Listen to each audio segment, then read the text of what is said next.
Okay, we will call to order the regular meeting of the Batavia City Council for Tuesday, January 3rd, 2017. I'd ask you to all please rise for a brief invocation to be followed by the Pledge of Allegiance. Tonight, as we, the City Council, commemorate the opening of the year 2017, we are ever mindful of the many illustrations of support and goodwill that have been displayed in Batavia over the holiday season. We are certainly heightened by the strong and outstanding support that was realized by the Batavia Access Committee and their toy drive, and we are ever thankful for the many other gifts of kindness and expressions of goodwill that took place in our community throughout the holiday season. We hope that this sentiment of commitment to others and for working for the betterment of the world is going to be the ongoing theme of us as we go forward into the next year. As always, we also want to remember those from our community who are serving on foreign soil in defense of the liberties of the United States of America, and we just ask that a special blessing be showered upon them and all those serving with them. Also tonight, as always, we want to ask for guidance and understanding and direction as we act on the various items of business before us, knowing that each of us is here tonight to do what in our best hearts and minds is in the best interest of the community of Batavia. We ask for all these blessings. Amen. Amen. Alderman Callahan, would you lead us in the Pledge of Allegiance? I pledge allegiance to the flag of the United States of America and to the republic for which it stands, one nation, under God, indivisible, with liberty and justice for all. Ask the city clerk to please call the roll. Brown. Here. Rosado. Here. Atek. Here. Stark. Here. Chansett. Here. Wolf. Here. Savati. Here. O'Brien. Here. Callahan. Here. Metzler. Here. Mueller. Here. Waterman. Here. Cerrone. Here. McFadden. Here. Let the record reflect that all 14 elected members of the City Council are present and accounted for this evening's meeting, so we obviously have the necessary quorum to conduct business.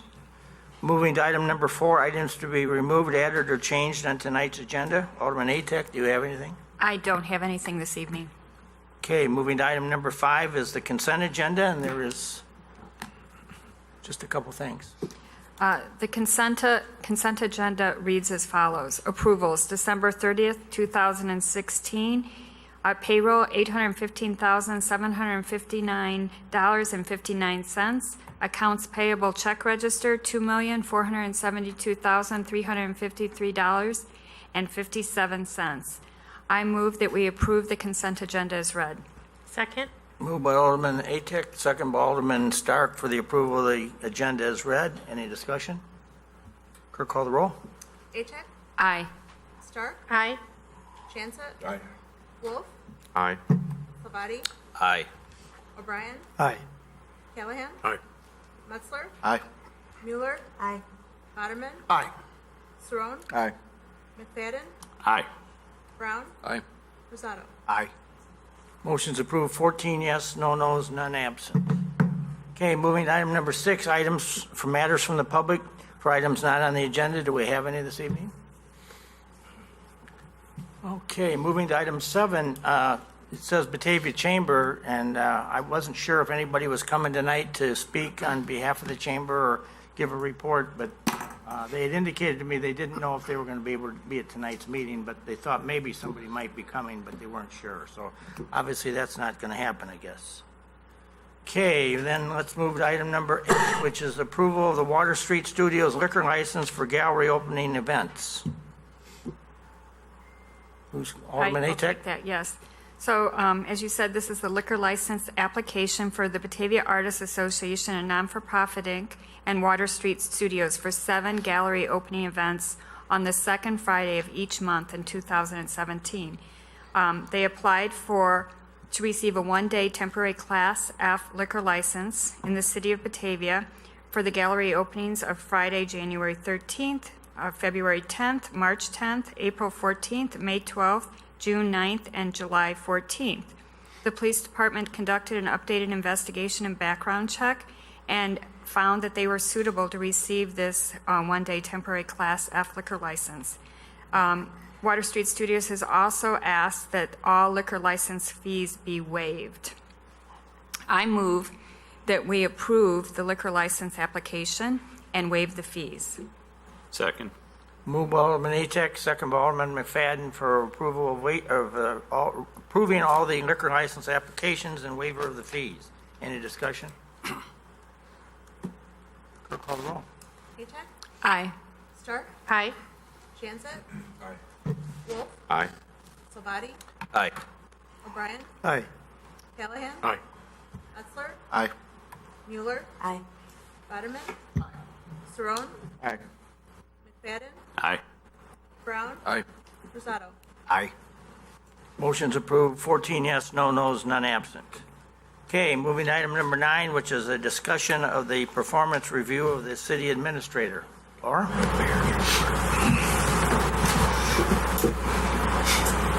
Good evening. So now that I have been in my role for about 6 months, I thought it might be an appropriate time to check in with all of you to see whether my performance is meeting your expectations and whether you have any recommendations for improvement. And I'm sorry that it was just earlier today, but I sent you just a short memo on this and then a performance appraisal form, which comes from the International City Management Association, just adapted a little bit more to be appropriate for our use. But I would like to request if you would fill out the evaluation form and return those to Jeanette Armbers by January 17th. At the same time, I'll be providing the same form to all of my direct reports and asking them to complete the same.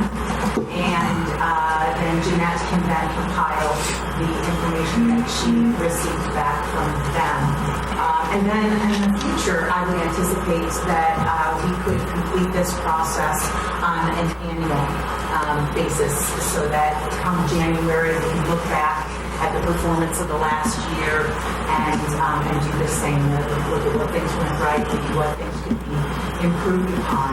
And then later in the month at a committee of the whole meeting, I'm hoping that in an executive session that we can have a candid conversation about the results of the performance evaluation. Does anybody have any suggestions or? Did you say you sent that out today?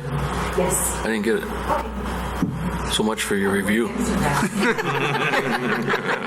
put it up late. James doesn't receive it. Any other comments? I think this is fantastic that you're taking the initiative to do this. It's exactly what we need to do. Thank you. I did get it, so. Can you forward it today? Sure. She knows how to get it done. Yeah, there you go. Okay, that's all the direction I needed on that. Thank you very much. Thank you. Okay, you're still on with the administrator's report. The administrator's report. We had a couple of messages go out from the city for large projects that are happening in Batavia. One of them is the Western Fabian electrical transmission project that's going on. The city webpage was updated with information about this project, and also just to let them know that 34.5 kilovolt wood pole transmission lines from Logan Street to the Key substation will be replaced, and that's beginning today. And the transmission line from Logan Street to the Key substation was built back in 1973, and so hence it's due time that this equipment is replaced. If you go to the website and click on the link, there is an attached exhibit which shows exactly the path that is traveled by that project. The contract has been awarded to Hoover Corporation of Madison, Wisconsin. The estimated completion date for the project will be May 31st of 2017. And again, if you go to the website and click on the document, it goes through exactly what the improvements will be to that project and also what the process is that will be followed. In some areas during construction, no parking signs will be posted in the parkway or in just some phases of the project. We don't anticipate that there will be any disruption to any mail service, garbage service, or school bus stops. And for concerns or questions or any special events that need to be coordinated in light of this project, you can contact our electrical department. The phone number is 630-42350. And we'd just like to say we appreciate the continued cooperation and patience of the residents during this project. The other project that we wanted to bring to everyone's attention is that the City of Batavia cordially invites anyone, any member of the public to attend a public hearing that's concerning Phase 1 engineering study for the Main Street from Northwick Avenue to Water Street. And the purpose of the hearing is to present the preferred improvement plan, the project schedule, and to seek public input and comments regarding the project. The date is January 25th of 2017. The time is from 5 o'clock to 7 o'clock, and the meeting will occur in this room, City Council Chamber, at the first floor of City Hall. The City of Batavia and consultant representatives will be present to discuss the project and answer any questions on an individual basis. If you're not able to attend, but you're still interested in finding out more about the project, you can visit the city's website, and it's cityofbatavia.net/Main Street to see more about the project. Written comments will be accepted during the hearing as well as after the hearing, but all comments must be received by February 8, 2017 in order to become part of the public hearing record. And all public hearing materials will be posted following the meeting to the City of Batavia's website. There is a legal notice which will appear in the January 4th edition of the Daily Herald concerning this project, and a second ad will also appear on January 20th. I just also wanted to present that today our city clerk was presented with the petition to place a referendum on the April 4th ballot with the referendum question, shall the City of Batavia cease to be a home rule unit? The petition contained only 381 signatures. We believe that this is significantly below the number of signatures that would be required in order for the petition to be acceptable. At this point, we are reviewing appropriate procedures for what steps come next. I don't know, Roman, do you have any further information on that? No, not at this time, so. All right. We will provide you with an update as we respond to the petition that was filed. Does anyone have any questions for me? Okay, thank you very much. Thank you. Okay, committee reports, community development, Alderman Brown. Just a few meetings to announce, Your Honor. Plan Commission is meeting tomorrow evening at 7 o'clock, not 7:30. And the one item on their agenda is the 1 North Washington continuation of the public hearing on that. Historic Preservation is meeting Monday, the 9th at 5 o'clock.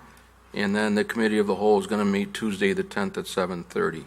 The next Plan Commission meeting would be then held on Wednesday, the 11th at 7:30. That's all I have. Okay, any questions? Government services, Alderman Atek. I do not have a report this evening. City services, Alderman Wolf. Just a reminder, get Christmas trees out this week in the pickup. They do not need a sticker. And then also, when we get some snow again, make sure to keep the drains clear out in front of your house and also dig out the fire hydrants. That's it. Public utilities, Alderman O'Brien. We have nothing to report, Your Honor. Okay, do we have other business from the council? Okay, moving to item 13, I just have a real brief thing I'd like to share with you. On December the 8th, as you know, I, as a past chairman, I serve automatically on the executive board of the Metropolitan Mayor's Caucus. And they called for kind of a meeting of our group down in Palos Hills, which is southwest suburbs, that morning on the 8th, because they wanted to have a conversation with us as the mayors in the region as to what everybody's view is on the state of finances as it applies to local government. And, first of all, I got to tell you, it was right when we were in the throngs of finishing up our budget and listening to some of the really sad stories I heard down there from some of the other cities in the area. On the way home, I kept thinking to my lucky stars I was from this area and from Batavia, and that we had the budget document before the public that we do at the tax rate that we do, because we are definitely in kind of a unique place in a lot of respects from that perspective. And I won't say any more about it, but I mean, we really look very good in comparison to a lot of other towns from the stories I was told. The state has, the caucus has some very serious concerns as to what is going to really happen in the next session of the Illinois General Assembly. And there seems to be a couple of things on the forefront down there. One is that the governor and some of his folks are proposing to carry forth the so-called freeze on property tax rates of all units of local government in Illinois. And I guess I came away from the meeting because we had our John Dunn, who was our lobbyist for the caucus, was at the meeting, and he shared the observation that to some degree this depended on whether you were a Republican or a Democrat as to what your sentiments were on this property tax freeze. But he didn't sound like he was really sure that this was potentially going to happen. There was just too much volatility in the throngs of local governments, not only at city levels, but in a number of other local governments that are out there that may also be having problems, that to just arbitrarily lock their tax rate at whatever it is now could be very, very problematic for a lot of governments to deal with.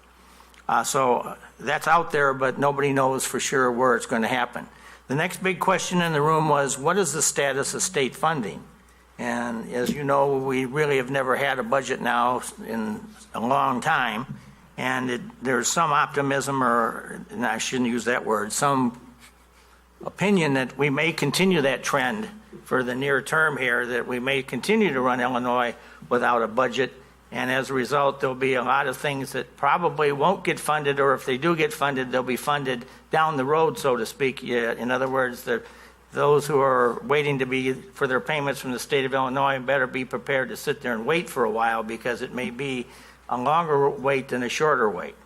And so that's not going. At the end of the day, what Mr. Dunn shared with us was, he said, if you put all the lobbyists in the room in Springfield together, most of them are of the opinion that the only thing that's for sure in this is that someday, whether it's in the immediate future or down the road, the state of Illinois is going to have to do some type of a revenue increase. And how they're going to do that remains to be seen.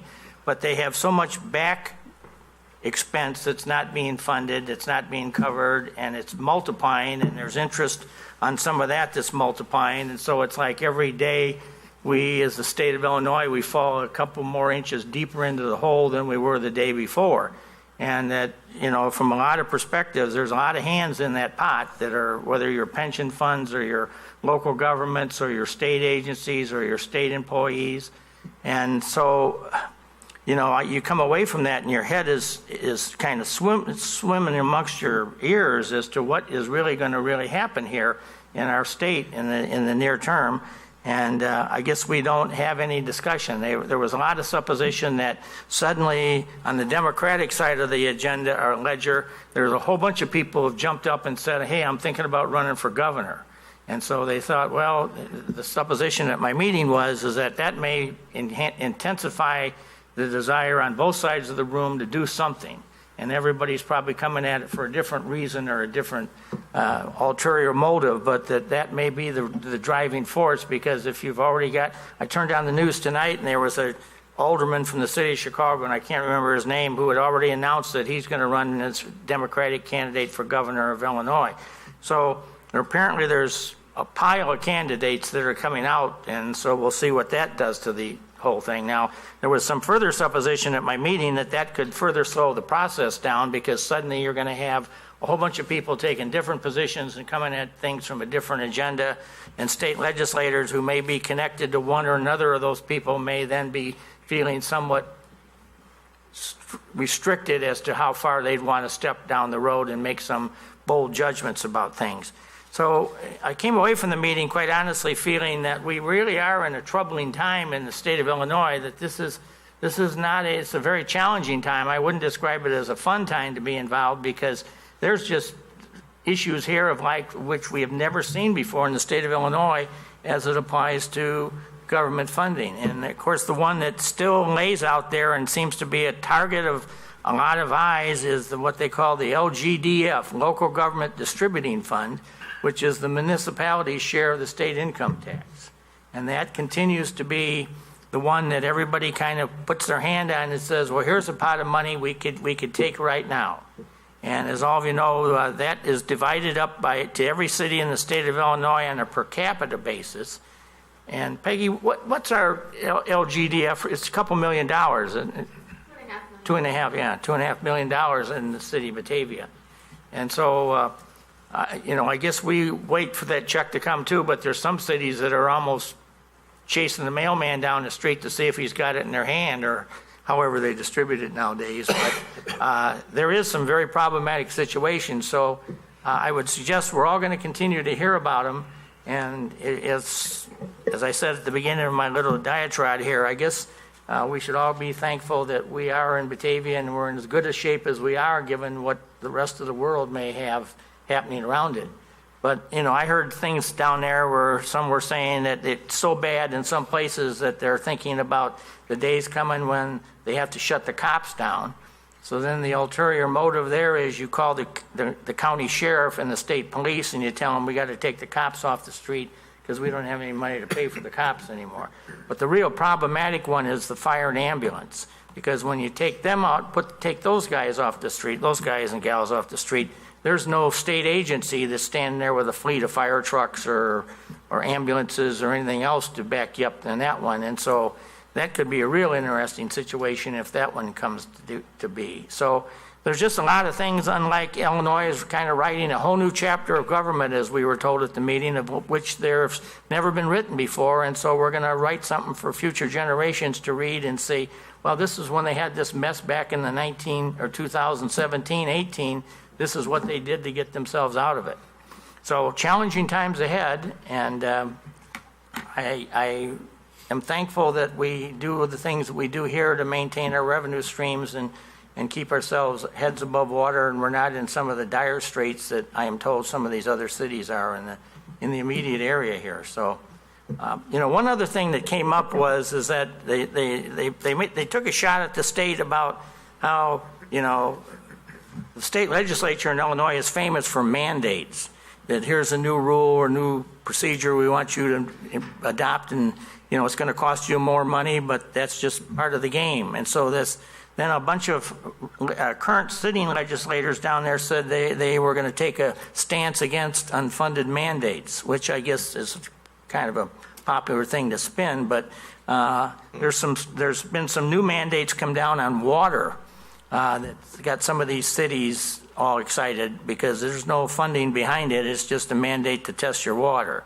Now, I think water should be tested, and in any city that's in the business should be doing it, but they've come up with some rules and regulations of which may be stretching the costs of this, and without getting too involved in it, that's kind of a messy one that we're dealing with down there as far as that goes. But as a total, there is kind of a void in direction here at the moment in Illinois, and it's kind of a political standoff. And it's, as you all know, it's been that way for some time, and it just sits here and continues to muster on, and we don't seem to get any conclusion to it. And so the question was asked at the meeting, and kind of the last thing that was said is, well, when the state of Illinois wakes up some morning and finds out that it's flat broke, and it doesn't have any ability to send anybody any more checks, do we then call IDOT and tell them to stay home and tell the Illinois State Police to don't take the squad cars out? And what kind of crisis is that going to precipitate? So hopefully we don't get that far down the road, but I was suggested we may not be that far away. So I just share with you what I heard down in Palos Hills on December the 8th, and it was an interesting conversation. Alderman Brown, I'd entertain a motion for adjournment. Move we adjourn the city council meeting. Second. Moved by Alderman Brown, second by Alderman O'Brien. Clerk take voice vote. All in favor? Aye. Aye.